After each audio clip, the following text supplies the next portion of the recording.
നമസ്കാരം. ഒറ്റപ്പാലത്തിൻ്റെ മുൻ MLA, ഒറ്റപ്പാലത്ത് പാലക്കാട് ജില്ലയിൽ തന്നെ രാഷ്ട്രീയ രംഗത്ത് വളരെ സജീവമായി നിൽക്കുന്ന, രാഷ്ട്രീയത്തിന് അതീതമായി പ്രവർത്തിക്കുന്ന, എല്ലാവരെയും ഒരുമിച്ച് കൊണ്ടുപോകുന്ന ഹംസകയാണ് നമ്മളോടൊപ്പമുള്ളത്. അദ്ദേഹത്തെ വളരെ സ്നേഹപൂർവ്വം ACVക്ക് വേണ്ടി സ്വാഗതം. വെൽക്കം. ഓക്കെ, നമസ്കാരം. നമ്മളെ തെരഞ്ഞെടുപ്പ് തന്നെ തുടങ്ങാം. ഈ ഇപ്പം ഇനി 1.5 കൊല്ലാണ് നമുക്ക് നമ്മുടെ സർക്കാരിനുള്ളത്, ഈ ഇടതുപക്ഷ സർക്കാരിനുള്ളത്. ഈ 1.5 കൊല്ലം കൊണ്ട് എന്ത് വികസനം നടക്കും, ഇല്ലെങ്കിൽ എന്ത് വികസനം നടത്തുമെന്നാണ് പാലക്കാട്ട് അല്ല പൊതുവെ കേരളത്തിൽ എന്ത് വികസനം നടത്തുമെന്നാണ് LDF പറയുന്നത്? ഒരു ആദ്യത്തെ ഭേദഗതി, ഈ ഗവൺമെന്റിന് 1.5 കൊല്ലേ ഉള്ളൂ എന്ന ഒരു വാചകം കേരളീയ സമൂഹം അംഗീകരിക്കുന്നില്ല. ഒരു 3ാം ഇടതുപക്ഷ സർക്കാരിൻ്റെ വരവിന് കേരളം ഒരുങ്ങിക്കൊണ്ടിരിക്കുകയാണ് എന്നതാണ് ഞങ്ങൾക്ക് കിട്ടിക്കൊണ്ടിരിക്കുന്ന, ജനങ്ങളിൽ നിന്ന് കിട്ടിക്കൊണ്ടിരിക്കുന്ന പ്രതികരണങ്ങൾ. ഇടതുപക്ഷ ജനാധിപത്യ മുന്നണിയുടെ 2ാം ഗവൺമെന്റ് 1ാം ഗവൺമെന്റിന്റെ തുടർച്ചയായിട്ട് 2 മേഖലകളിൽ കേന്ദ്രീകരിച്ചുകൊണ്ടാണ് പ്രവർത്തിക്കുന്നത്. 1 വികസനം, 2 ക്ഷേമം. വികസനത്തിലും ക്ഷേമത്തിൻ്റെയും കാര്യത്തിൽ കേരളത്തിലെ ഇടതുപക്ഷ ജനാധിപത്യ മുന്നണി ഗവൺമെന്റ് തുടങ്ങിവെച്ച എല്ലാ കാര്യങ്ങളും പൂർത്തിയാക്കാനുള്ള ഒരു പരിശ്രമമാണ് നടത്തിക്കൊണ്ടിരിക്കുന്നത്. അതിൽ വികസനത്തിൻ്റെ കാര്യത്തിൽ ഏറ്റവും ഫോക്കസ് ചെയ്യേണ്ട ഒരു മേഖല അഭ്യസ്തവിദ്യരായിട്ടുള്ള ഒരു സമൂഹമുള്ളതാണ് കേരളം. ഇവിടെ തൊഴിലില്ലായ്മ എന്ന് പറയുന്ന പ്രശ്നം ലോകത്തൊരു വലിയ പ്രശ്നമായിരിക്കെ വ്യാവസായിക മേഖലയിൽ വലിയ കുതിപ്പുണ്ടാക്കാൻ ആവശ്യമായിട്ടുള്ള പ്രവർത്തനങ്ങൾക്ക് മുൻഗണന കൊടുത്തുകൊണ്ടാണ് കേരളത്തിലെ ഇടതുപക്ഷ ജനാധിപത്യ മുന്നണി പ്രവർത്തിക്കുന്നത്. അതുകൊണ്ടാണ് ഇന്ത്യ രാജ്യത്ത് ഏറ്റവും നല്ല വ്യവസായ സൗഹൃദമുള്ള ഒരു സംസ്ഥാനം എന്ന പദവിയിലേക്ക് കേരളത്തെ ചരിത്രത്തിൽ ആദ്യമായി എത്തിക്കാൻ കഴിഞ്ഞത്. വൻകിട പദ്ധതികളായിട്ടുള്ള നിരവധി പദ്ധതികൾ, വിഴിഞ്ഞം പദ്ധതി, ആ വിഴിഞ്ഞം കേരളത്തിൻ്റെ സമ്പദ്ഘടനയിൽ ഉണ്ടാക്കുന്ന വലിയ ഗുണം കേരളീയ സമൂഹം അനുഭവിക്കാൻ പോവുകയാണ്. വലിയൊരു ടൗൺഷിപ്പ് വിഴിഞ്ഞത്തിൻ്റെ ഭാഗമായി വരാൻ പോവുകയാണ്. വിഴിഞ്ഞം സമ്പദ്ഘടനയിൽ വലിയ മാറ്റം ഉണ്ടാക്കാൻ പോവുകയാണ്. ഒട്ടനേകം പേർക്ക് തൊഴിലില്ലായ്മ പ്രശ്നത്തിന് പരിഹാരം കാണാൻ അത് സഹായിക്കാൻ പോവുകയാണ്. അങ്ങനെ വിഴിഞ്ഞം ഉൾപ്പെടെയുള്ള വൻകിട വികസന പദ്ധതികൾ കേരളത്തിൽ നടപ്പാക്കി വലിയ മുന്നേറ്റം, തൊഴിലിനെ അടിസ്ഥാനപ്പെടുത്തിക്കൊണ്ട് പുതിയ തൊഴിലവസരങ്ങൾ സൃഷ്ടിച്ചുകൊണ്ട് മുന്നോട്ട് പോകാനാണ് ലക്ഷ്യം. 2ാമത് സാമൂഹ്യക്ഷേമ പദ്ധതികളാണ്.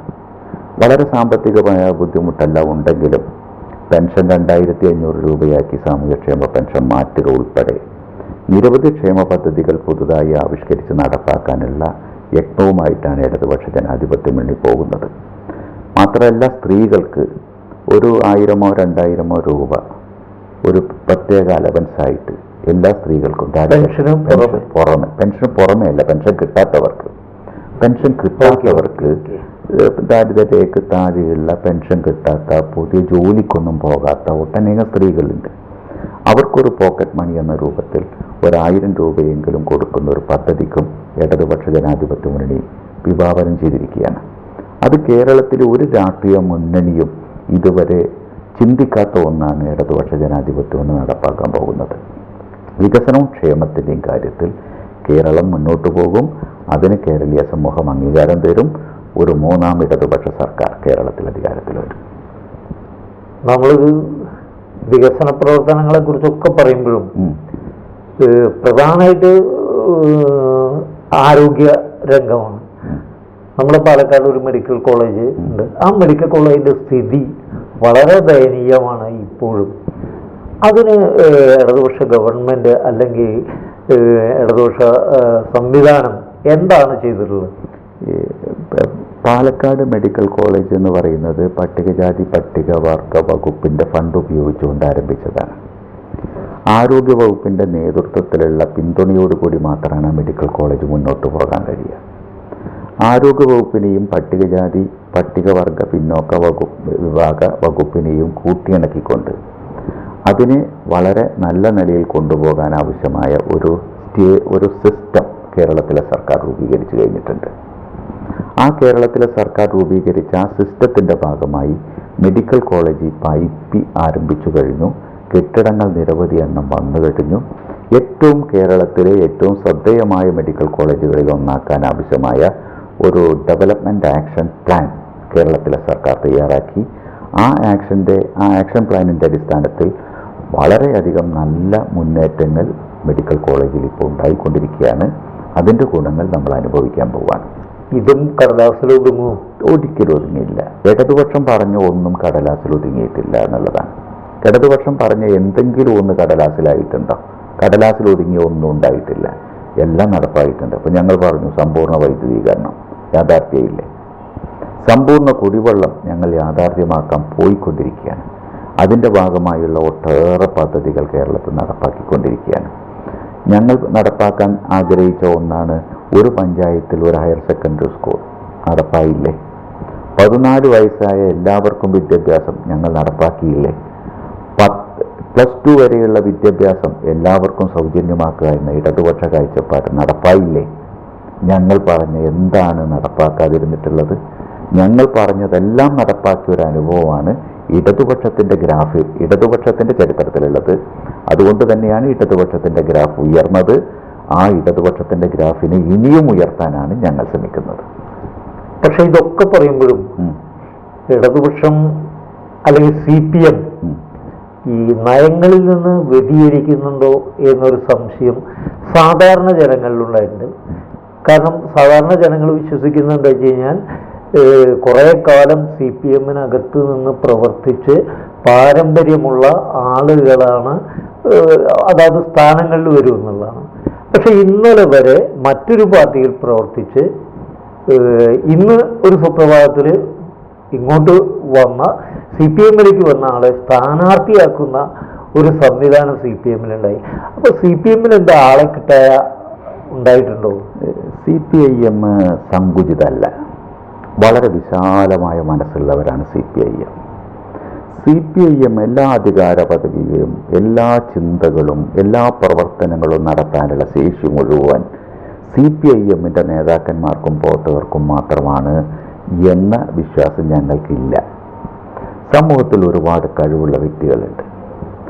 വിവിധ മേഖലകളിൽ സംഭാവനകൾ ചെയ്തിട്ടുള്ള ഉന്നതന്മാരായ ഒട്ടനേകം ആളുകൾ നമ്മുടെ സമൂഹത്തിലുണ്ട്. ആ ഉന്നതന്മാർക്കായ ആളുകളുടെ സേവനങ്ങളെ ഉപയോഗിക്കാനുള്ള ഒരു വിശാലമായ മനസ്സ് പൊളിറ്റിക്കൽ ലീഡർഷിപ്പിന് ഉണ്ടാകണം. ആ പൊളിറ്റിക്കൽ ലീഡർഷിപ്പ് ആ കാഴ്ചപ്പാട് വെച്ചുകൊണ്ടാണ് ഞങ്ങൾ 57 മുതൽ തന്നെ കേരളത്തിൽ സ്വതന്ത്രരായ നിരവധി പ്രമുഖരായ വ്യക്തികളെ ഉൾക്കൊണ്ട് പാർലമെന്ററി രംഗത്ത് അവരെ പ്രവർത്തിക്കാൻ അവസരം കൊടുത്തത്. അതുപോലെ ഇന്ന് കേരളീയ സമൂഹത്തിൽ ഒരു ചെറുപ്പക്കാരൻ, ഒരു മിടുക്കനായ ഒരു വ്യക്തി, ഡോക്ടർ സരിനെയാണ് നിങ്ങൾ ഉദ്ദേശിച്ചതെന്ന് എനിക്കറിയാം. ഡോക്ടർ സരിനെ സംബന്ധിച്ചിടത്തോളം ശശി തരൂർ എന്ന് പറയുന്നയാൾ, ശശി തരൂർ MP ആണ്, കോൺഗ്രസ് നേതാവാണ്. അതിനപ്പുറം ശശി തരൂരിന് ഒരു പേഴ്സണാലിറ്റി ഉണ്ട്, ഒരു മികവുണ്ട്. ആ മികവുറ്റ ശശി തരൂർ പറയുന്നു ഡോക്ടർ സരിൻ ഒരു മിടുക്കനാണെന്ന്. ശശി തരൂർ മിടുക്കനാണ് എന്ന് കോൺഗ്രസ് വിട്ടു പോയ സമയത്തും മിടുക്കനാണെന്ന് പറയണമെങ്കിൽ അത്ര മിടുക്ക് വേണം.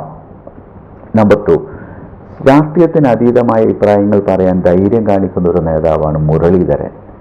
മുരളീധരൻ പറഞ്ഞ് ഞങ്ങളുടെ കൂടെ പ്രവർത്തിച്ച, ഞങ്ങളുടെ പാർട്ടിയിലുണ്ടായിരുന്ന ഏറ്റവും നല്ലൊരു മിടുക്കനാണ് ഡോക്ടർ സരിൻ. ഇപ്പോഴും പറഞ്ഞു, ഈ തെരഞ്ഞെടുപ്പിൻ്റെ സമയത്തും പറഞ്ഞു. അതുപോലെ മിടുക്കന്മാരായ നിരവധി സമൂഹത്തിലെ വ്യക്തികളെ ഉൾക്കൊള്ളാൻ ഞങ്ങൾക്ക് കഴിയുന്നു എന്നതിൻ്റെ തെളിവാണ് പാലക്കാട് സീറ്റിൽ ഡോക്ടർ സരിനെ മത്സരിപ്പിച്ചതും അതിൻ്റെ ഗുണം ഇടതുപക്ഷം അനുഭവിക്കാൻ പോകുന്നതും ഇടതുപക്ഷം ആ സരിനെ മത്സരിപ്പിച്ചതിൻ്റെ ഭാഗമായി വലിയ മുന്നേറ്റവും ഒരുപക്ഷെ പാലക്കാട് അസംബ്ലി മണ്ഡലം ഇടതുപക്ഷ ജനാധിപത്യ മുന്നണി വിജയിക്കുകയും ചെയ്യുന്ന അവസ്ഥയിലേക്ക് എത്തുകയും ചെയ്യുമെന്നാണ് ഞങ്ങൾ പ്രതീക്ഷിക്കുന്നത്. ഡോക്ടർ സരിന് നല്ല സ്വീകാര്യത അവിടെ കിട്ടിയിട്ടുണ്ട്. അതിൻ്റെ ഭാഗമായി വലിയ വോട്ടുകളിൽ ഇടതുപക്ഷ പ്രസ്ഥാനത്തിന് വോട്ടുകൾ വർധനവുണ്ടാവും എന്നാണ് ഞങ്ങൾ പ്രതീക്ഷിക്കുന്നത്. ഇപ്പം നേരത്തെ ഞാൻ പറഞ്ഞ മാതിരി തന്നെ പാർട്ടിയുടെ നയങ്ങളിൽ നിന്ന് വ്യതിചലിക്കുക എന്ന് പറഞ്ഞു. ആ വ്യതിചലനം ഇതിൽ മാത്രമല്ല. ഇപ്പം K. രാധാകൃഷ്ണൻ അദ്ദേഹം മന്ത്രിയായിരുന്നു, MLA ആയിരുന്നു. അവിടെ ഒരു തെരഞ്ഞെടുപ്പ് ജനങ്ങളുടെ മേലെ കെട്ടിവെക്കില്ല ചെയ്ത്. കാരണം 2 കൊല്ലം പാർലമെന്റിലേക്ക് ഉണ്ട്. ഈ സമയത്തേക്ക് വേണ്ടി കെ രാധാകൃഷ്ണൻ അല്ലാതെ എത്രയോ ആളുകൾ CPM-ന് വേണ്ടി പ്രവർത്തിച്ച ആളുകളുണ്ട്.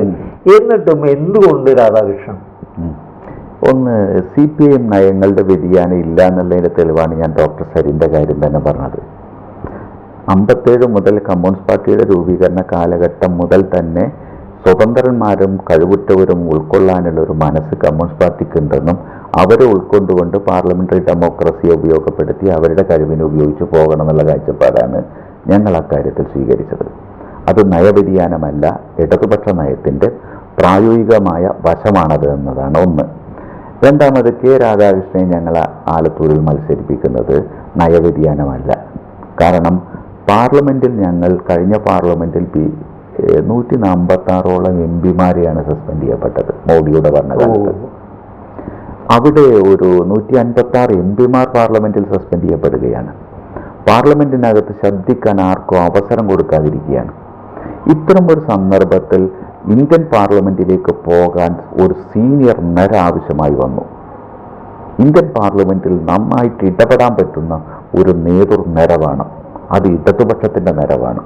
അതുകൊണ്ടാണ് ഞങ്ങൾ K Radhakrishnan, doctor Thomas Isaac, Elamaram Kareem, Shailaja teacher പോലെയുള്ള ഏറ്റവും നരേന്ദ്രമോദിയുടെ ഫാസിസത്തിനെതിരായ, നരേന്ദ്രമോദിയുടെ ഭരണഘടനാ വിരുദ്ധമായ, അമിത്ഷയുടെ ഗുണ്ടായിസത്തിനെതിരായ പ്രതികരിക്കാൻ പറ്റുന്ന ഒരു നല്ല ടീമിനെ കേരളത്തിൽ നിന്ന് കൊടുക്കണമെന്ന് ഞങ്ങൾ ആഗ്രഹിച്ചു. അതുകൊണ്ടാണ് കെ രാധാകൃഷ്ണനെ പോലെയുള്ളവരെ ഞങ്ങൾ മത്സരിപ്പിച്ചത്. ഈ 60 വയസ്സ് കഴിഞ്ഞ ആളുകളുടെ പ്രതികരണത്തിനേക്കാൾ കുറേ കൂടി നന്നാവില്ലേ ഒരു 25-30 വയസ്സായ ചെറുപ്പക്കാരുള്ള? വയസ്സല്ല പ്രധാനം. ജനറേഷൻ ഗ്യാപ്പ് എന്ന് പറയുന്നത് 21ാം നൂറ്റാണ്ടിൻ്റെ ഒരു പ്രശ്നമല്ല. വയസ്സ് പ്രധാനമല്ല. വയസ്സിനേക്കാൾ പ്രധാനം ഊർജ്ജസ്വലതയാണ്, അനുഭവ സമ്പത്താണ്. ഊർജ്ജസ്വലതയുടെയും അനുഭവ സമ്പത്തിൻ്റെയും അതുപോലെ തന്നെ പൊളിറ്റിക്കൽ ഫൈറ്റിന് ആവശ്യമായ കരുത്തിൻ്റെയും കാര്യത്തിൽ ഇവർക്ക് 16 വയസ്സിൻ്റെ യൗവനവും 16 വയസ്സിൻ്റെ കരുത്തും ഈ പറഞ്ഞ നേതൃനിരക്കൊക്കെ ഉണ്ട് എന്നുള്ളതാണ്. ഏകാധിപത്യത്തോട് പൊരുതാൻ, ഫാസിസത്തോട് പൊരുതാൻ, നരേന്ദ്രമോദിയോട് പൊരുതാൻ, അമിത്ഷയോട് പൊരുതാൻ, ആ പാർലമെന്റിനെ ഡെമോക്രാറ്റിക് ആയിട്ട് നിലനിർത്തിക്കൊണ്ടുപോകാൻ പറ്റുന്ന ഒരു നേതൃനിര ആ പാർലമെന്റിനകത്ത് വേണമെന്ന് ഇടതുപക്ഷം ആഗ്രഹിച്ചു. അതുകൊണ്ടാണ് ഞങ്ങൾ രാധാകൃഷ്ണനെ പോലെ, ഐസക്കിനെ പോലെ, ശൈലജ ടീച്ചറെ പോലെ, എളമരം കരീമിനെ പോലെയുള്ളവർ മത്സരിച്ചത്. അവർ അനുഭവ സമ്പത്തും ഉണ്ട്, ഊർജ്ജസ്വലതയുണ്ട്. എന്ത് ഊർജ്ജസ്വലതയുടെ കുറവാണ് ഇവർക്കുള്ളത്? എന്ത് പോരാട്ട വീര്യത്തിൻ്റെ കുറവാണ് ഇവർക്കുള്ളത്? ചെറുപ്പക്കാരെക്കാൾ പോരാട്ട വീര്യം തെളിയിച്ചുകൊണ്ടല്ലേ ഇവർ പൊളിറ്റിക്സിൽ നിൽക്കുന്നത്? ഇതാണ് പരിശോധനയ്ക്ക് വിധേയമാക്കേണ്ടത്. പ്രായം മാത്രം മാറ്റി നിർത്തലല്ല, അനുഭവ സമ്പത്തും ഊർജ്ജസ്വലതയും കൂട്ടിയിണക്കി പോകാൻ കഴിയുന്ന ഒരു നേതൃത്വത്തെ ഡെമോക്രാറ്റിക് സെറ്റപ്പിൽ പാർലമെന്റിലേക്ക് പോകണമെന്ന് ഞങ്ങൾ ആഗ്രഹിച്ചു. അവരെ ഞങ്ങൾ നിർത്തി. അപ്പോൾ ഈ അടുത്ത കാലത്തൊന്നും ചെറുപ്പക്കാർക്ക് അവസരം ഉണ്ടാവില്ല. ഞങ്ങൾ ചെറുപ്പക്കാരെ നന്നായി, ഞങ്ങൾ ചെറുപ്പക്കാരെ പരിഗണിച്ചതുപോലെ ആരാണ് പരിഗണിക്കാത്തത്? ആരാണ് പരിഗണിക്കുന്നത്? ഞങ്ങൾ ഇടതുപക്ഷം ചെറുപ്പക്കാരെ നന്നായി പരിഗണിച്ചിട്ടില്ലേ? ഇപ്പോൾ ഒറ്റപ്പാലം അസംബ്ലി മണ്ഡലത്തിൽ ആരാ? പാർലമെന്ററിയിൽ എത്ര ചെറുപ്പക്കാർ മത്സരിച്ചു? എത്ര ചെറുപ്പക്കാർ? ഇപ്പൊ നോക്കൂ, AK ബാലൻ ഒറ്റപ്പാലത്ത് SFI നേതാവായിരിക്കുമ്പോഴാണ് വന്ന് മത്സരിച്ചത്. സുരേഷ് കുറുപ്പ് SFI നേതാവുമ്പോഴാണ് പാർലമെന്റിലേക്ക് മത്സരിച്ച് എല്ലാവരും തോറ്റപ്പോൾ സുരേഷ് കുറുപ്പ് ജയിച്ചത്. ചെറുപ്പക്കാരെ ഇത്രമാത്രം പരിഗണിക്കുന്ന ഒരു മുന്നണി ഇടതുമുന്നണിയെ പോലെ വേറൊന്നുമില്ല. ഇതൊക്കെ പഴയ കാലഘട്ടത്തിലെ കാര്യങ്ങളാണ്. പുതിയ കാലം നോക്കൂ, ലേറ്റസ്റ്റ് നോക്കൂ. ലേറ്റസ്റ്റ് കാലത്തും ഞങ്ങൾ ഇപ്പോൾ കേരള നിയമസഭയിൽ ഇന്ന് 99 പേരുണ്ട് MLA-മാർ. ആ 99 MLA-മാരിൽ ഒരു 30-40 പേർ യുവാക്കളാണ്. കേരള നിയമസഭയിലെ 99 പേരിൽ 30-40 പേർ 50 വയസ്സിന് താഴെയുള്ള ആളുകളാണ്.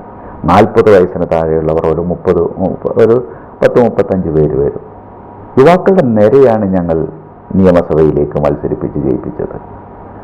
ഇപ്പോൾ പ്രദീപിനെ മത്സരിപ്പിച്ചത് യുവാവല്ലേ ചെലക്കരയിൽ? പിന്നെ വടക്കഞ്ചേരിയിൽ മത്സരിച്ച ആൾ യുവാവല്ലേ? അങ്ങനെ ഓരോ സ്ഥലത്തെടുത്ത് നോക്കൂ. കേരള നിയമസഭയിൽ 99 MLA-മാരുടെ ലിസ്റ്റ് എടുത്ത് അതിൽ പ്രായം നോക്കൂ. അവിടെ പ്രായം നോക്കിക്കഴിഞ്ഞാൽ ചെറുപ്പക്കാരുടെ നിര MLA-മാരുടെ നിരയിലുണ്ടാവും. 140 അസംബ്ലി സീറ്റിലേക്ക് മത്സരിച്ചതിൽ നല്ലൊരു ഭാഗം ചെറുപ്പക്കാരാണ്. ഇതിപ്പോ നേരത്തെ കണക്കൂട്ടിയിട്ട് പ്രദീപനെ തന്നെ നിർത്തിയ ഈ പ്രശ്നം ഉണ്ടാവില്ലല്ലോ. പ്രദീപന് ഓരോ രാഷ്ട്രീയ സാഹചര്യങ്ങളും വ്യത്യസ്തമാണ്. ഓരോ തെരഞ്ഞെടുപ്പും വ്യത്യസ്ത അജണ്ടകളുണ്ട്. ഓരോ തെരഞ്ഞെടുപ്പിനും വ്യത്യസ്ത അജണ്ടകളുണ്ട്. നിയമസഭയുടെ തെരഞ്ഞെടുപ്പിന്റെ മുമ്പിലുള്ള ഒരു അജണ്ട എന്ന് പറയുന്നത് സഖാവ് രാധാകൃഷ്ണനെ പോലെയുള്ള ഒരാൾ വീണ്ടും മന്ത്രിയായി വരുന്ന സന്ദർഭത്തിൽ മന്ത്രിയാകണമെന്നത് കേരളത്തിൻ്റെ ഒരു ആവശ്യമാണ് എന്ന് കരുതുകയും അതിൻ്റെ അടിസ്ഥാനത്തിൽ മന്ത്രിയാകാൻ പറ്റുന്ന ഒരാൾ എന്ന നിലക്ക് തന്നെയാണ് രാധാകൃഷ്ണൻ മത്സരിപ്പിച്ചത്. മന്ത്രിയാക്കുകയും ചെയ്തു. ഇപ്പോൾ ഒരു പ്രയോറിറ്റി വന്നു പാർലമെന്റ് തെരഞ്ഞെടുപ്പ് വന്നപ്പോൾ രാഷ്ട്രീയമായ ഒരു പ്രയോറിറ്റി മാറി. അത് പാർലമെന്റിൽ മത്സരിക്കാനും പാർലമെന്റിൽ ജയിക്കാനും പാർലമെന്റിൽ പൊരുതാനും പറ്റുന്ന ഒരു ലീഡർഷിപ്പ് വേണമെന്നുള്ള പ്രയോറിറ്റി വന്നു. അപ്പോൾ ആ പ്രയോറിറ്റിക്ക് മുൻഗണന കൊടുത്തു. ഓരോ രാഷ്ട്രീയ സാഹചര്യങ്ങൾക്കനുസരിച്ച് രാഷ്ട്രീയ പാർട്ടികളുടെയും രാജ്യത്തിൻ്റെയും പ്രയോറിറ്റി മാറും. ആ പ്രയോറിറ്റിക്കനുസരിച്ചായിരിക്കണം നമ്മുടെ ഇടതുപക്ഷ തന്ത്രങ്ങൾ ആവിഷ്കരിക്കേണ്ടത്. അതാണ് പാർലമെന്ററി ഡെമോക്രസിയിലെ തന്ത്രം. ആ തന്ത്രം ഞങ്ങൾ പ്രയോഗത്തിൽ വരുത്തി. നമ്മളിപ്പോൾ ഇതൊക്കെ പറഞ്ഞു കഴിഞ്ഞാലും ഈ തന്ത്രങ്ങളൊക്കെ നിങ്ങൾ പറഞ്ഞു. പക്ഷെ എന്നിട്ടും ഈ കേരളം അല്ലെങ്കിൽ അങ്ങനെ ഒന്ന് രണ്ട് സംസ്ഥാനങ്ങളിൽ മാത്രം ഇപ്പോഴും ഒതുങ്ങി നിൽക്കുകയാണ് പാർട്ടി. എന്താണ് അതിനെക്കുറിച്ച് പറയാനുള്ളത്? ഈ ഇടതുപക്ഷം ഇപ്പോൾ ബംഗാളിൽ ഞങ്ങൾ പരാജയപ്പെട്ടത്, ത്രിപുരയിൽ ഞങ്ങൾ പരാജയപ്പെട്ടതൊക്കെ മനസ്സിൽ വെച്ചാണ് നിങ്ങൾ സംസാരിക്കുന്നത്. അങ്ങനെയാണ് പൊതുസമൂഹം ഇപ്പോൾ ഞങ്ങളെ വിലയിരുത്തുന്നത്. പക്ഷെ ഞങ്ങളെ സംബന്ധിച്ചിടത്തോളം ഞങ്ങളുടെ പാർട്ടിക്കുള്ള ഏറ്റവും പ്രധാനം ഒന്ന് പാർലമെന്ററി രംഗവും പാർലമെന്റേതര രംഗം, രണ്ട് രംഗമുണ്ട്. അതിൽ പാർലമെന്റേതര രംഗത്ത് ഞങ്ങൾ നടത്തിക്കൊണ്ടിരിക്കുന്ന പ്രവർത്തനത്തിൻ്റെ മികവുകൾ പാർലമെന്ററി രംഗത്തും പ്രതിഫലിക്കും. ആ പ്രതിഫലിക്കുന്ന ഒരു കാലം വന്നതാണ് ബംഗാളിലും ത്രിപുരയിലും കേരളത്തിലും ഞങ്ങൾ ജയിക്കാനിട വന്നത്. 2014 ഞങ്ങൾക്ക് 63 എംപിമാർ ഇടതുപക്ഷ എംപിമാർ പാർലമെന്റിൽ ഉണ്ടായത്. BJP മാറ്റി നിർത്താൻ പറ്റത്തക്ക രീതിയിൽ UPA 1 രൂപീകരിക്കാൻ ഇടതുപക്ഷത്തിന് കഴിഞ്ഞത്. ഇതെല്ലാം പാർലമെന്റേതര പ്രവർത്തനങ്ങളുടെ ഭാഗമായുള്ള നേട്ടം കൊണ്ടാണ്. ഇപ്പോൾ ഇന്ത്യ രാജ്യത്ത് നടത്തിക്കൊണ്ടിരിക്കുന്ന കർഷക സമരങ്ങളുണ്ട്, തൊഴിലാളി സമരങ്ങളുണ്ട്. കർഷക സമരങ്ങൾ, തൊഴിലാളി സമരങ്ങൾ, വിദ്യാർത്ഥി സമരങ്ങൾ, അതുപോലെ യുവജന സമരങ്ങൾ. ഈ സമരങ്ങൾ എന്ന് പറയുന്നത് ഭരണകൂടം എന്തെല്ലാമാണോ ജനങ്ങളെ മേൽ അടിച്ചേൽപ്പിച്ചിട്ടുള്ളത്, ഭരണകൂടം ജനങ്ങളെ എങ്ങനെയാണോ ബുദ്ധിമുട്ടിക്കുന്നത്, ആ ബുദ്ധിമുട്ടിപ്പിനെതിരായി അപകടകരമായ ഒരു സാമ്പത്തിക നയത്തിനെതിരായി ഉയർന്നു വരുന്ന പോരാട്ടങ്ങളുടെ ഭാഗമായി ഇന്ത്യ രാജ്യത്ത് ഇടതുപക്ഷം വളരെ പെട്ടെന്ന് ശക്തിപ്പെടുക മാത്രമല്ല എല്ലാവരും അംഗീകരിക്കുന്ന രൂപത്തിലേക്ക് ഇടതുപക്ഷം മാറുകയും ചെയ്യും. അതിനുള്ള ഗ്രാമങ്ങളിലും പട്ടണങ്ങളിലും അതിശക്തമായ പോരാട്ടങ്ങൾ നടന്നുകൊണ്ടിരിക്കുന്നുണ്ട്. സമരങ്ങൾ വർഗസമരങ്ങൾ എന്നാണ് ഞങ്ങളതിനെ വിളിക്കുക. കർഷക സമരം, തൊഴിലാളി സമരം. ആ തൊഴിലാളി സമരങ്ങളുടെയും കർഷക സമരം ഒരു പ്രത്യേക ഘട്ടത്തിൽ പുറത്തു വരും. അത് ഗുണപരമായ രൂപത്തിൽ പുറത്തു വരും. ആ പുറത്തുവരവ് ഇടതുപക്ഷത്തിൻ്റെ വലിയ കുതിപ്പിന് സഹായകരാകും. ഇപ്പോൾ നമുക്ക് ശ്രീലങ്കയിൽ കമ്മ്യൂണിസ്റ്റ് പാർട്ടി അധികാരത്തിൽ വരുന്ന ആരെങ്കിലും കരുതിയോ? അദ്ദേഹത്തെ മുമ്പ് നമുക്ക് ആർക്കെങ്കിലും അറിയോ? കേരളത്തിൽ അദ്ദേഹം വന്നിട്ടുണ്ട്, ഇന്ത്യയിൽ അദ്ദേഹം വന്നിട്ടുണ്ട്. ആരും ശ്രദ്ധിക്കാത്ത ഒരാൾ ഇപ്പോൾ ശ്രീലങ്കയിലെ പ്രധാനമന്ത്രിയായി. ഇന്ത്യൻ ഇടതുപക്ഷത്ത് അവിടെ നടന്ന പോരാട്ടങ്ങളുടെ ഉൽപ്പന്നമാണ് ആ ഭരണകൂടം. ഇവിടെ നടക്കുന്ന പോരാട്ടങ്ങളുടെ ഉൽപ്പന്നമായി ഒരു മുന്നേറ്റം, ഇടതുപക്ഷ മുന്നേറ്റം ഭാവിയിലും ഉണ്ടാകും. അതിനുള്ള അടിത്തറ പാകിക്കൊണ്ടിരിക്കുകയാണ് ഇന്ത്യയിൽ. ആ ഇടതുപക്ഷത്തിൻ്റെ വളർച്ചയ്ക്കുള്ള അടിത്തറ വളർത്തിയെടുക്കാൻ കഴിയത്തക്ക രീതിയിലാണ് ഇന്ത്യയിലെ BJPയുടെ ഭരണം മുന്നോട്ട് പോകുന്നത്. പട്ടിണി കൂട്ടുന്നു, വിലക്കയറ്റം സൃഷ്ടിക്കുന്നു, വർഗീയ കലാപം ഉണ്ടാക്കുന്നു. മണിപ്പൂരിലെ ജനങ്ങളെ, ഇപ്പം മണിപ്പൂരൊക്കെ എന്താ, ഒരു രാജ്യത്തിൻ്റെ ഭാഗമായി മണിപ്പൂരിലെ ജനങ്ങളുടെ ദുരിതം എന്താ? മണിപ്പൂരിലെ BJPക്കാർക്ക് BJP രാജ്യത്ത് രാജിവെക്കേണ്ടി വരുന്നില്ലേ? ഇങ്ങനെ വരുന്ന എല്ലാ അവസ്ഥകളും കൂടി ഒത്തുചേരുന്ന സമയത്ത് ആ ഒത്തുചേരലിൻ്റെ ഭാഗമായി ഇന്ത്യൻ ഇടതുപക്ഷത്തിൻ്റെ ഒരു കുതിപ്പ് ഇന്ത്യയിൽ കാണുക എന്നുള്ളത് വളരെ വിദൂരമായ ഭാവിയിൽ നടക്കുന്ന ഒന്നല്ല, സമീപകാല ഭാവിയിൽ തന്നെ നടക്കുന്ന ഒന്നാണ്.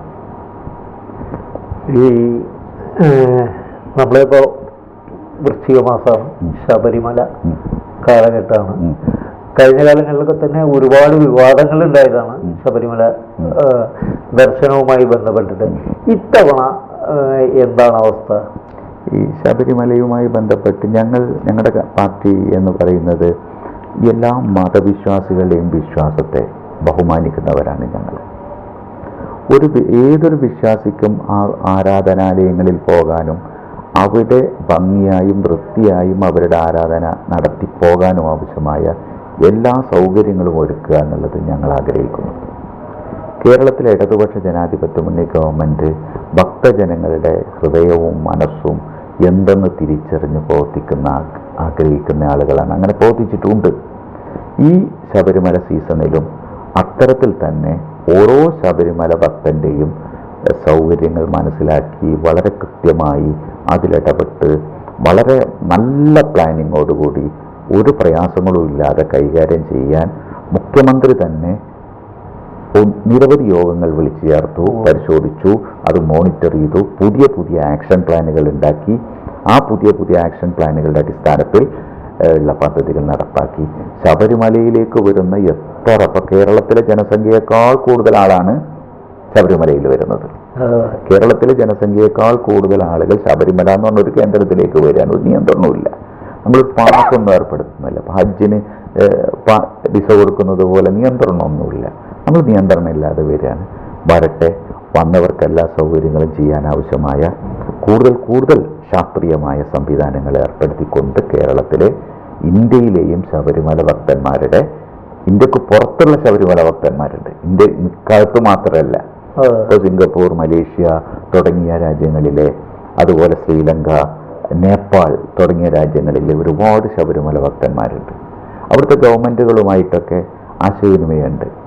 അവിടുത്തെ ഗവൺമെൻറ് ശബരിമല ഭക്തന്മാർക്ക് വേണ്ടി ഇടപെടുന്നുണ്ട് കേരളത്തിലെ സർക്കാരിൽ.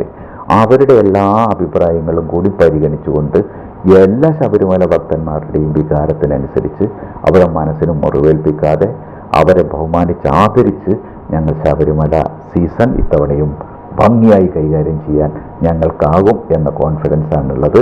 അതിന് മുഖ്യമന്ത്രി നന്നായി നേതൃത്വം കൊടുക്കുന്നുണ്ട്. നമ്മളെ സംബന്ധിച്ചിടത്തോളം കേരളത്തിൽ ഈ പറഞ്ഞ മാതിരി കർഷകർക്ക് വേണ്ടി നിലകൊള്ളുന്ന പാർട്ടിയാണ് CPM എന്ന് താങ്കൾ തന്നെ പറഞ്ഞു. കർഷകരും കർഷക തൊഴിലാളികളും ഒരുപാടുണ്ടെങ്കിലും ഇന്ന് ആ കർഷകരെ ഏറ്റവും കൂടുതൽ ബുദ്ധിമുട്ടിക്കുന്നത് അല്ലെങ്കിൽ അവർക്ക് പ്രശ്നമായി തീരുന്നത് കാട്ടുപന്നി ശല്യം, അങ്ങനെയുള്ള കാര്യങ്ങളാണ്. നെല്ലുൽപ്പാദിപ്പിക്കാൻ പറ്റുന്നില്ല, മറ്റു വിളകൾ ഉൽപ്പാദിപ്പിക്കാൻ പറ്റുന്നില്ല. അതിന് എന്ത് പരിഹാരം കാണാൻ കഴിയും? കൃഷിക്കാരുടെ താല്പര്യങ്ങൾ സംരക്ഷിക്കാൻ ഇടതുപക്ഷം ചെയ്യുന്ന ഒന്ന്, കാർഷികോൽപ്പന്നങ്ങൾക്ക് ഏറ്റവും കൂടുതൽ വില കൊടുത്ത് സംഭരിക്കുന്ന സംസ്ഥാനം കേരളമാണ്. നിങ്ങൾ ശ്രദ്ധയിൽപ്പെട്ടിട്ടുണ്ടാവും. നെല്ലിന് ഏറ്റവും കൂടുതൽ വില കൊടുക്കുന്ന ഇന്ത്യയിൽ കേരളമാണ്. റബ്ബറിന് ഏറ്റവും കൂടുതൽ വില കൊടുക്കുന്നത് കേരളമാണ്. എല്ലാ കാർഷികോൽപ്പന്നങ്ങൾക്കും എല്ലാ കൃഷിക്കാർക്കും മതിയായ വില കിട്ടുന്ന സ്റ്റേറ്റ് കേരളം തന്നെയാണ്. ഉൽപ്പന്നം ഉണ്ടെങ്കിലല്ലേ? അതപ്പം ഞാൻ പറഞ്ഞത് അതുണ്ട്. അതൊരു ഭാഗത്ത്. രണ്ടാമത്, കൃഷിക്കാരെ സംബന്ധിച്ചിടത്തോളം ഇന്ന് വന്യമൃഗ ശല്യങ്ങൾ കൃഷിക്കാരെ ബാധിക്കുന്നുണ്ട്. അതിനെ കൈകാര്യം ചെയ്യുന്നതിന് വേണ്ടി അതിൻ്റെ നിയമങ്ങളിലെ ചില പരിമിതികളുണ്ട്. വന്യമൃഗങ്ങളെ വേട്ടയാടുന്നതിന് വേണ്ടി കഴിയാത്ത ചില സാഹചര്യങ്ങൾ ഉണ്ട്. അത് നിയമപരമായ ചില പ്രശ്നങ്ങളാണത്. ആ പ്രശ്നങ്ങളെ അതിജീവിക്കേണ്ടത് സ്റ്റേറ്റ് ഗവൺമെൻറ് മാത്രമല്ല, കേന്ദ്ര ഗവൺമെൻറ് കൂടി ചേർന്നാണ്. അപ്പോൾ സ്റ്റേറ്റ് ഗവൺമെൻറ്റും കേന്ദ്ര ഗവൺമെൻറ്റും കൂടി ചേർന്ന് സ്റ്റേറ്റ് ഗവൺമെൻറ് കേന്ദ്ര ഗവൺമെൻറ്റിൻ്റെ മുമ്പിൽ കൃഷിക്കാർ അനുഭവിക്കുന്ന ഇത്തരം വന്യമൃഗ ശല്യങ്ങളിൽ നിന്ന് രക്ഷപ്പെടാൻ ആവശ്യമായ ഒരു മെക്കാനിസത്തിന് വേണ്ടിയുള്ള ചില ഇടപെടലുകൾ കേരള സർക്കാരിൻ്റെ നേതൃത്വത്തിൽ കേന്ദ്രത്തിൻ്റെ മുമ്പിൽ വെച്ചിട്ടുണ്ട്. അത് അംഗീകരിച്ച് കിട്ടുന്ന മുറക്കും മാത്രമേ ഈ വന്യമൃഗ ശല്യങ്ങളിൽ നിന്ന് കൃഷിക്കാരെ രക്ഷിക്കാൻ ആവശ്യമായ ഇടപെടൽ സാധ്യമാവുള്ളൂ. പക്ഷെ വന്യമൃഗ ശല്യങ്ങളിൽ നിന്ന് കൃഷിക്കാരൻ അനുഭവിക്കുന്ന ബുദ്ധിമുട്ടുകൾ മനസ്സിലാക്കി ഇടപെടാനുള്ള ഒരു ഇടപെടൽ ശേഷിയുള്ള ഒരു ഗവൺമെൻറ് കേരളത്തിലുണ്ട്. നിങ്ങളെന്താ ചെയ്തോ, അത് നിങ്ങളെന്താ ചെയ്തോ, ഞങ്ങൾക്കൊന്നും ചെയ്യാനില്ല എന്ന് പറയുന്ന സ്റ്റേറ്റ് ഗവൺമെൻറ് അല്ല. ഇപ്പോൾ പന്നി വരുന്നുണ്ട്, മറ്റ് ആന വരുന്നുണ്ട്, മറ്റ് വന്യമൃഗങ്ങൾ വരുന്നുണ്ട്, മറ്റൊരുപാട് കൃഷിനാശം ഉണ്ടാക്കുന്നുണ്ട്. ഇതിനെല്ലാം പ്രൊട്ടക്റ്റ് ചെയ്യാൻ കൃഷിക്കാരോടൊപ്പം നിൽക്കുന്നുണ്ട് കേരളത്തിലെ സർക്കാർ. കൃഷിക്കാരുടെ ഉൽപ്പന്നങ്ങൾക്ക് മതിയായ വിലയും കൊടുക്കുന്നുണ്ട്. ഈ രൂപത്തിലാണ് കേരളത്തിലെ ഇടതുപക്ഷ ജനാധിപത്യ മുന്നണി സർക്കാർ പോകുന്നത്. നമ്മൾ പൊതുവെ പറയാറ് കേരന്തിങ്ങും കേരള നാട്ടിൽ നിന്നാണ്. കൽപ്പവൃക്ഷങ്ങൾ ഇഷ്ടംപോലുള്ള ഒരു നാട്. പക്ഷെ ഒരു നാളികേരം കിട്ടണമെങ്കിൽ ഇന്നിപ്പോ 40 രൂപ വരെ വിലയുണ്ട്. തമിഴ്നാട്ടിൽ നിന്ന് നാളികേരം ഇങ്ങോട്ട് വരുന്നു. അപ്പോൾ ഇവിടുത്തെ കേര കർഷകരെ സംരക്ഷിക്കാൻ എന്ത് നടപടിയാണ് സ്വീകരിച്ചിട്ടുള്ളത്? ഈ കേര കൃഷിക്കാരെ സംരക്ഷിക്കുന്നതിന് വേണ്ടി നമ്മൾ ഒരു നാളികേരത്തിൻ്റെ എല്ലാം നാളികേരത്തിൻ്റെ എല്ലാം പ്രോഡക്റ്റാണ്, എല്ലാം സംസ്കരിച്ചെടുക്കാൻ വേണ്ടി കഴിയുന്ന പ്രോഡക്റ്റ് ഓരോന്നും. ഇപ്പോൾ അതിന് ഓരോന്നിനെയും സംസ്കരിച്ചെടുക്കാൻ ആവശ്യമായ സംവിധാനങ്ങളുള്ള സ്റ്റേറ്റാണ് കേരളം. ഉദാഹരണത്തിന് ചകിരിച്ചോറ്, പട്ട, പിന്നെ നാളികേരത്തിൽ നിന്ന് ഉൽപ്പാദിപ്പിക്കുന്ന എണ്ണ, വെള്ളം, ഇതെല്ലാം പ്രോസസ്സ് ചെയ്തെടുക്കാൻ ആവശ്യമായ ഒരു സമഗ്ര പദ്ധതി നമ്മളെ കേരളത്തിൽ നടപ്പാക്കിയിട്ടുണ്ട്. അത് ഇനിയും ശക്തമായി നടപ്പാക്കുക, ഒരു സയൻറ്റിഫിക് ആറ്റിറ്റ്യൂഡ് എടുത്ത് നടപ്പാക്കാൻ ആവശ്യം. ഇപ്പോൾ ആലപ്പുഴ ബേസ് ചെയ്തിട്ടാണത് നടത്തിക്കൊണ്ടിരിക്കുന്നത്. അത് കേരളത്തിലാകെ വ്യാപിക്കാൻ ആവശ്യമായിട്ടുള്ള ഒരു സംവിധാനം കേരളത്തിൽ സർക്കാർ ചെയ്തുകൊണ്ടിരിക്കുന്നുണ്ട്. അല്ല, ഞാൻ പറഞ്ഞു ഇതൊക്കെ ശരി, കർഷകരെ സംരക്ഷിക്കാൻ തോന്നുക, ഒപ്പം തന്നെ സാധാരണക്കാരനെ കൂടി സംരക്ഷിക്കണ്ടേ? കഞ്ഞി വെച്ചാൽ ഒരു ചമ്മന്തി അരച്ച് അതിന്റെ കൂടെ കഴിക്കാനുള്ള ഒരു സംവിധാനം ഇല്ല. അതിനെന്താണ് മാർഗം? നാളികേരത്തിന്റെ വില എന്ന് പറയുന്നത് കയറ്റിറക്കങ്ങളുള്ളതാണെന്ന് നമുക്കറിയാലോ. ആ കയറ്റിറക്കങ്ങളുള്ളതാണ് എന്നുള്ളത് കൊണ്ട് തന്നെ അതിൻ്റെ ഒരു ഭാഗത്ത് നാളികേരം സംഭരിച്ച് ചുരുങ്ങിയ വിലക്ക് നാട്ടുകാർക്ക് കൊടുക്കാൻ ആവശ്യമായ സംവിധാനമാണ് വേണ്ടത്. നാളികേരം നല്ല വിലക്കെടുക്കണം, നെല്ല് നല്ല വിലക്കെടുക്കണം, റബ്ബർ നല്ല വിലക്കെടുക്കണം. എന്നിട്ട് അത് ആവശ്യക്കാരന് ചുരുങ്ങിയ വിലക്ക് കൊടുക്കാൻ ആവശ്യമായ സംവിധാനം, അതാണ് മാർക്കറ്റിൽ ഇടപെടുക എന്ന്. ആ മാർക്കറ്റിൽ ഇടപെടൽ കേരളത്തിലെ സർക്കാർ നടത്തിക്കൊണ്ടിരിക്കുന്നുണ്ട്. ചില പരിമിതികളുണ്ട്, ആ പരിമിതികൾ കൂടി മനസ്സിലാക്കിക്കൊണ്ട് ഗവൺമെന്റ് ഇടപെട്ട് മുന്നോട്ട് പോകും. ഒരുപാട് വികസനമാണ് നമ്മൾ തുടങ്ങി, പാലക്കാട് അവസാനിപ്പിക്കുകയും ചെയ്യാം. പാലക്കാട് ഒരുപാട് വികസന പ്രവർത്തനങ്ങൾ യുവായിട്ടുള്ള ഷാഫി പറമ്പിലിന്റെ നേതൃത്വത്തിൽ നടത്തിയിട്ടുണ്ട് എന്നാണ് പൊതുവെ പറയപ്പെടുന്നത്. താങ്കളിപ്പോൾ അവിടെ പോയി തെരഞ്ഞെടുപ്പ് പ്രചരണവും കാര്യങ്ങളൊക്കെ നടത്തിയിട്ടുള്ള ആളാണ്. എന്താണ് വികസന പ്രവർത്തനങ്ങളിൽ പോരായ്മയുണ്ടോ, അല്ലെങ്കിൽ എന്താണ് അവിടുത്തെ വികസന പ്രവർത്തനങ്ങൾ? ഈ പാലക്കാട് അസംബ്ലി മണ്ഡലത്തിലെ തെരഞ്ഞെടുപ്പ് പ്രവർത്തനത്തിൽ ഇടപെട്ട ഒരാളാണ് ഞാൻ. പാലക്കാട് ചെന്ന് കണ്ടപ്പോഴാണ് ഈ 13 കൊല്ലം ഈ ഷാഫി പറമ്പിൽ ഇങ്ങനെ നഷ്ടപ്പെടുത്തിയല്ലോ പാലക്കാട്ടുകാർക്ക് എന്ന് തോന്നിയത്. പാലക്കാടിൻ്റെ വികസനത്തിന് വലിയ മുരടിപ്പാണ് ഷാഫി പറമ്പിൽ ഉണ്ടാക്കിയത്. എനിക്ക് തോന്നുന്നു ഒറ്റപ്പാലത്ത് VC കബീർ മാസ്റ്റർ ചെയ്ത പോലെ വികസന മുരടിപ്പാണ്. ഒറ്റപ്പാലത്ത് കബീർ മാസ്റ്റർ ഒരു വികസനവും നടത്തിയിട്ടില്ല. കല്യാണത്തിന് പോകും, സദ്യ ഉണ്ണും, അതുപോലെ കാതുകുത്തിന് പോകും, എല്ലാവരോടും നന്നായി പെരുമാറും. പക്ഷെ വികസനമൊന്നും കബീർ മാസ്റ്റർ നടത്തിയതായിട്ട് ഒറ്റപ്പാലത്തിൻ്റെ ചരിത്രത്തിൽ നിങ്ങൾക്ക് കാണാൻ പറ്റിയിട്ടുണ്ടോ? അതുപോലെ ഷാഫി പറമ്പിൽ ഒരു വികസനവും നടത്തിയിട്ടില്ല. ഇപ്പൊ പ്രായിരി പഞ്ചായത്ത് ഏറ്റവും കൂടുതൽ ജനസംഖ്യയുള്ള ഒരു പഞ്ചായത്ത്, എല്ലാവർക്കും ഒരു കുടിവെള്ള പദ്ധതി പോലും നടപ്പാക്കിയിട്ടില്ല. ഞാൻ അവിടെ ചെന്ന ഒരു കുടുംബയോഗത്തിൽ പങ്കെടുത്ത സമയത്ത് ഒരു സ്ത്രീ പറഞ്ഞത് 300 റുപ്യക്ക് പണിക്ക്, ഒരു ദിവസം പണിക്ക് പോയാൽ 300 റുപ്യ, 2 ദിവസം പണിക്ക് പോയാൽ 600. ആ 600 രൂപ വാങ്ങിയിട്ട് 500 രൂപയ്ക്ക് കുടിവെള്ളം വാങ്ങിക്കുകയാണ്. അതാണ് പ്രായിരി. ഇവിടെ നോക്കൂ, ഒറ്റപ്പാല അസംബ്ലി മണ്ഡലത്തിൽ 3 മേജർ പ്രോജക്റ്റ് അല്ലേ കുടിവെള്ള പദ്ധതി. ഒറ്റപ്പാല മുനിസിപ്പാലിറ്റിയുടെ, ശ്രീകൃഷ്ണപുരത്തിൻ്റെ, കരിമ്പുഴയുടെ. ഞാൻ MLA ആയിരിക്കുന്ന സമയത്ത് ഇവിടെ 10,000 വീടുകളിലാണ് ഹൗസ് കണക്ഷൻ. ഞാൻ MLA സ്ഥാനം കഴിഞ്ഞ് 10 കൊല്ലം പൂർത്തിയാക്കുമ്പോഴേക്കും 47,000 വീടുകളിൽ ഹൗസ് കണക്ഷനായി. ട്രീറ്റ്മെൻറ്റ് പ്ലാന്റുകളിലൂടെ വെള്ളമെത്തിച്ചു. കുടിവെള്ള പദ്ധതിയില്ല. പാലക്കാട് ഏറ്റവും പാരമ്പര്യമുള്ള ഒരു കോളേജാണ് വിക്ടോറിയ കോളേജ്. ആ വിക്ടോറിയ കോളേജിനെ മികവുറ്റ ഒരു വിദ്യാഭ്യാസ കേന്ദ്രമാക്കി മാറ്റുകയില്ല. ചെമ്പയുടെ സ്മാരകമായിട്ടുള്ള ഒരു കേന്ദ്രമാണ് മ്യൂസിക് കോളേജ്. സാംസ്കാരിക രംഗത്തിൻ്റെ ഒരു വലിയ കേന്ദ്രമായിട്ട് ആ ചെമ്പയുടെ മ്യൂസിക് കോളേജിനെ മാറ്റുക എന്തെങ്കിലും ആക്കിയിട്ടില്ല. ടിപ്പുവിൻ്റെ കോട്ട എവിടെയെല്ലാം ഉണ്ടോ അതെല്ലാം വിനോദസഞ്ചാര കേന്ദ്ര. പാലക്കാട് ടിപ്പുവിൻ്റെ കോട്ടയില്ലേ, ആ ടിപ്പു കോന്റെ കോട്ടയെ അടിസ്ഥാനപ്പെടുത്തിയിട്ട് പാലക്കാടിനെ ഒരു വല്ലാത്ത വിനോദസഞ്ചാര കേന്ദ്രമാക്കി മാറ്റാനുള്ള വിഭവങ്ങളില്ലേ അവിടെ? ആ വിഭവത്തെ ഉപയോഗിച്ചില്ലല്ലോ. മാത്രമല്ല, പാലക്കാട് ടിപ്പുവിൻ്റെ കോട്ടയ്ക്കടെ കുറിച്ച് ഞാൻ വായിച്ചത്, ഈ കാട്ട്പാടിയിലുള്ള ടിപ്പുവിൻ്റെ ഒരു കോട്ട ഉണ്ട്. ആ ടിപ്പുവിൻ്റെ കോട്ടയും പാലക്കാട് കോട്ടയും തമ്മിൽ ടിപ്പുവിൻ്റെ കാലത്ത് തന്നെ ഭൂഗർഭപാതി ഉണ്ടായിരുന്നുവോ എന്ന് സംശയിക്കുന്നുവെന്ന് പറഞ്ഞുകൊണ്ടുള്ള ചരിത്രത്തിലെ ചില ഗവേഷകന്മാർ എഴുതിയത് ഞാൻ വായിച്ചിട്ടുണ്ട്. ഈ സാധ്യതയെല്ലാം ഉപയോഗപ്പെടുത്താൻ വികസനത്തിൻ്റെ ഭൂപടം അന്വേഷിച്ചു പോയി അതിനെ ഉപയോഗിക്കുന്ന കാര്യത്തിൽ ഷാഫി പരാജയമാണ്. അത് കബീർ മാഷെ പോലെയാണ്. അതുകൊണ്ട് പാലക്കാട് 13 കൊല്ലം വികസനം ഉണ്ടായിട്ടില്ല. അതിനൊരു പകരം സംവിധാനം ഉണ്ടാകാനാണ് ഡോക്ടർ സരിനെ ഞങ്ങൾ മത്സരിപ്പിക്കുന്നത്. അതിനാണ് ഡോക്ടർ സരിനെ പാലക്കാട്ടുകാർ ജയിപ്പിക്കേണ്ടത് എന്നാണ് ഞങ്ങളുടെ ഇടതുപക്ഷത്തിൻ്റെ അഭിപ്രായം. സരിനെ വിജയിപ്പിച്ചാൽ പാലക്കാട് വികസനത്തിൻ്റെ കുതിപ്പുണ്ടാവും. അതിന് ഇടതുപക്ഷ സർക്കാരിൻ്റെ പിന്തുണ ഉണ്ടാവും. എന്തായാലും തെരഞ്ഞെടുപ്പുമായി ബന്ധപ്പെട്ട കാര്യങ്ങളും കുറച്ച് കേരളത്തിലെ രാഷ്ട്രീയവും ഒക്കെ പറഞ്ഞ് വളരെ തിരക്കുള്ള സമയത്തും ഇവിടെ എത്തി നമ്മളോട് കുറച്ച് സമയം ചെലവഴിക്കാൻ സന്മനസ് കാണിച്ച ഹംസഖാന് വളരെ സ്നേഹത്തോടുകൂടി നന്ദി പറയുന്നു. നന്ദി. നന്ദി.